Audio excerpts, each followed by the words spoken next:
안녕하세요. 이런 생각입니다. 오늘 해볼 생각은 아이를 어떻게 키워야 되는지에 대해서 이야기를 해볼 건데요. 여러분 혹시 그 스타크래프트 프로게이머 중에 이몽규 씨라고 알고 계실까요? 이분은 그 스타크래프트가 조금 이제 하락 사이클에 들어갔을 때 프로게이머를 하시다가 뭐 안 좋은 일이 있었죠. 그것 때문에 프로게이머를 그만두고 완전히 유튜버로 전향을 하신 분인데, 이분이 유튜브 채널을 2개 운영 중에 있거든요. 본인 가족들의 일상을 다루는 채널이 하나 있고, 그리고 이분이 스타크래프트 프로게이머다 보니까 스타크래프트 관련된 채널이 하나 있는데, 이 스타크래프트 관련된 채널의 구독자 수가 더 적거든요. 그런데 이 채널만으로 이분이 한 달에 얼마씩 버는지 아시나요? 물론 이 계산 사이트가 정확하지 않을 수 있지만은, 여기에 추측에 따르면은 한 3,500만 원 정도 번다고 나옵니다. 근데 이분 영상을 잘 들어보면은, 제가 이분의 자기가 말한 자기의 인생사를 전체를 들은 게 아니고, 이제 게임을 하다가 중간중간에 나오는 내용들을 종합을 해보면은, 이분은 중학교를 졸업하고 고등학교도 다니지 않은 채로 프로게이머가 된 분이거든요. 그러면은 이제 저도 아이가 있다 보니까 그 이몽규 씨가 중학교까지 졸업하고 고등학교를 안 다닌다라고 했을 때 그분의 부모의 입장이 돼서 제가 생각을 좀 해봤거든요. 그러면은 과거에 저라면은 아마도 절대 안 된다라고 말을 했을 것 같아요. 그런데 이분을 이제 보다 보니까 생각이 바뀌게 된 거죠.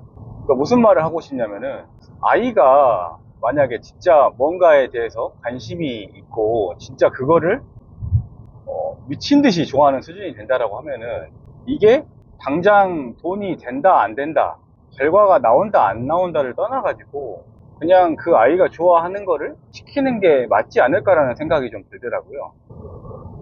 물론 제가 말씀드리는 건 뭐냐면은, 아이가 단순히 공부가 하기 싫어가지고 나는 다른 걸 하겠다라고 하는 식으로 하는 거면은 당연히 저도 동의를 하지 않을 건데, 진짜 이 아이가 관심이 있고 거기에 대해서 진짜 하루에 거의 대부분의 시간을 보낸다고 하면은 그 방향이 맞다고 말씀을 드리는 거거든요. 예를 들어서 저 같은 경우에, 저를 포함한 대다수의 사람들 같은 경우에는 그 이몽규 씨처럼 게임을 하루에 열 몇 시간씩 하라고 해도 사실 못할 겁니다. 왜냐면은 일단 그 정도의 흥미가 없을 뿐더러 그 뭔가의 프로 게이머, 그러니까 프로 기사라고 할 수도 있겠죠. 이 정도 레벨에 가시는 분들은 승부욕이라는 게 엄청 있어야 되잖아요.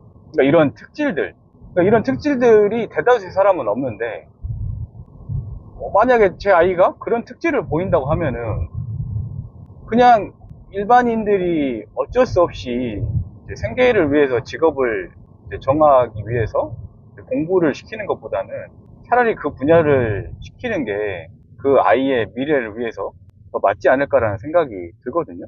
근데 다시 말씀드리지만은 어느 정도 그 아이가 그 열의가 있어야 되겠죠.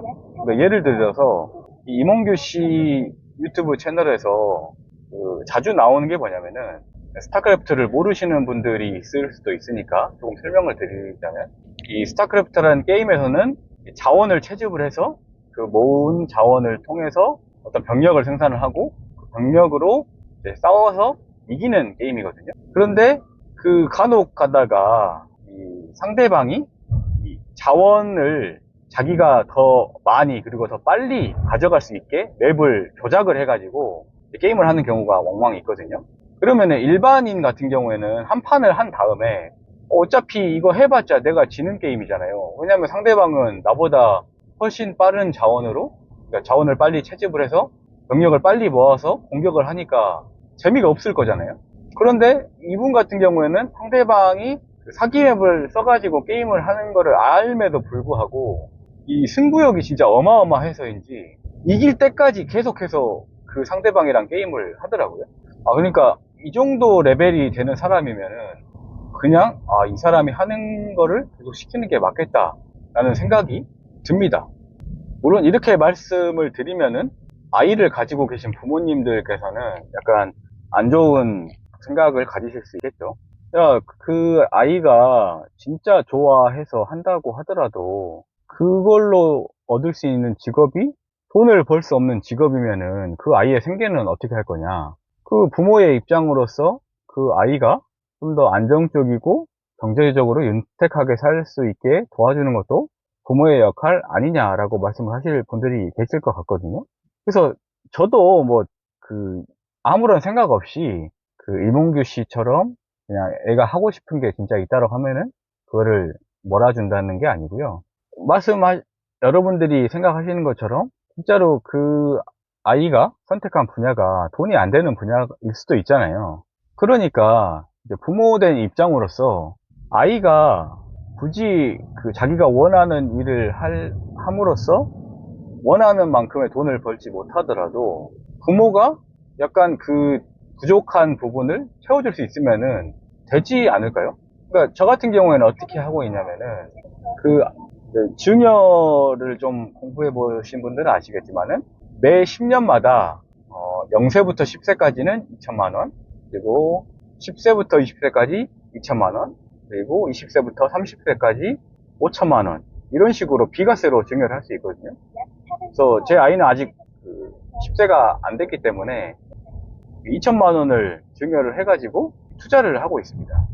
그리고 물론 아이가 10세가 되면은 또 2천만 원을 추가로 해가지고 증여를 할 거고요. 그리고 아이가 20살이 되는 시점에 또 5천만 원을 증여해서 투자를 진행을 해줄 건데요. 이렇게 제가 증여한 돈을 미국의 대표적인 지수죠. S&P 500에 그 10년부터 0세부터 30세까지 투자를 한다고 하면은 거의 한 6억에서 7억 정도의 돈을 만들 수 있거든요. 이거는 그 복리 계산기로 연 10% 수익률로 계산해 보시면 나올 텐데, 이 정도 돈이 모인다고 하면은 아이가 지금 물가 수준으로 했을 때 한 200만 원 정도의 돈만 번다고 해도 이 7억 가까운 돈에서 200만 원 정도의 현금 흐름을 만들어 줄 수 있거든요. 물론 이거를 배당주로 하면은 더 큰 현금 흐름을 만들어 줄 수 있고요. 그러니까 이 정도 돈이라면은 그 아이가 하는 그러니까 본업이라기보다는 아이가 흥미 있어 하는 일에서 아무리 못해도 몇백만 원을 벌 거잖아요. 지금 물가 수준으로. 그러면 거기에다가 제가 지금까지, 그때까지 투자해준 돈에서 나오는 현금 흐름으로, 생활비를 충당을 하면은 그렇게까지 경제적으로 부족한 삶을 살지 않을 거라고 저는 생각을 하거든요. 그래서 이런 고려를 할 수만 있다면은 아이가 진짜로 흥미를 보이는 분야에 그 전폭적인 지지를 보내주는 것도 아이를 키우는 올바른 방법 중에 하나가 되지 않을까라고 생각을 좀 해봤습니다. 여기까지 제 생각이었고요. 오늘도 시청해 주셔서 감사합니다.